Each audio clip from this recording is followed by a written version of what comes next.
फैसल वावडा की नाअहली से खाली होने वाली सेनेट नशिस्त पर कुछ देर बाद सिंध असेंबली में वोटिंग होगी। पीटीआई और एमक्यूएम का पोलिंग में हिस्सा न लेने का फैसला।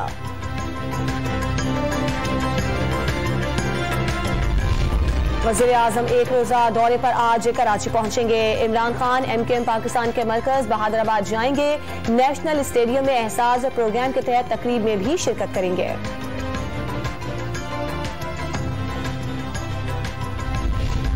वज़ीर आज़म के खिलाफ असेंबली सेक्रेटेरिएट में तहरीक जमा ऑपोजिशन के 152 अरकान के दस्तखत से इजलास तलब करने की दरख्वास्त। हिज़्ब इख्तिलाफ का मतलूबा तादाद से जायद अरकान की हिमायत हासिल होने का दावा।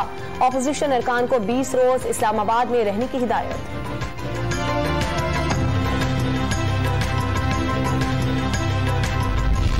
वज़ीर आज़म के घबराने का वक्त आ गया। इमरान के सहूलतकार और इत्तेहादी सुन लें, अवाम ने फैसला सुना दिया। कठपुतली नामंजूर। बिलावल भुट्टो का डी चौक पर खिताब। ऑपोजिशन की तमाम जमातें मिलकर वज़ीर आज़म को घर भेजेंगी। अगर घर ना भेजा तो आने वाली नस्लें मुआफ नहीं करेंगी। आसिफ जरदारी का चैलेंज।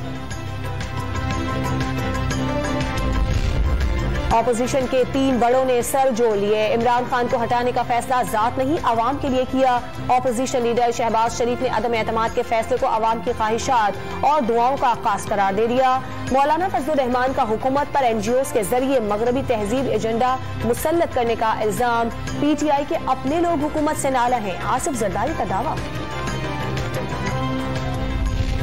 अदम एतमाद का मुकाबला करने की तैयारी कर ली। ऐसे शिकस्त दूंगा 2028 तक उठ नहीं सकेंगे।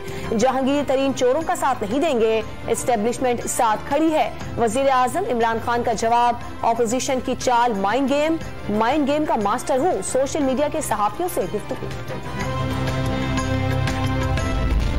और पीआईए का तैयारा पोलैंड से पाकिस्तानी तालिब इल्मों को लेकर इस्लामाबाद पहुंच गया।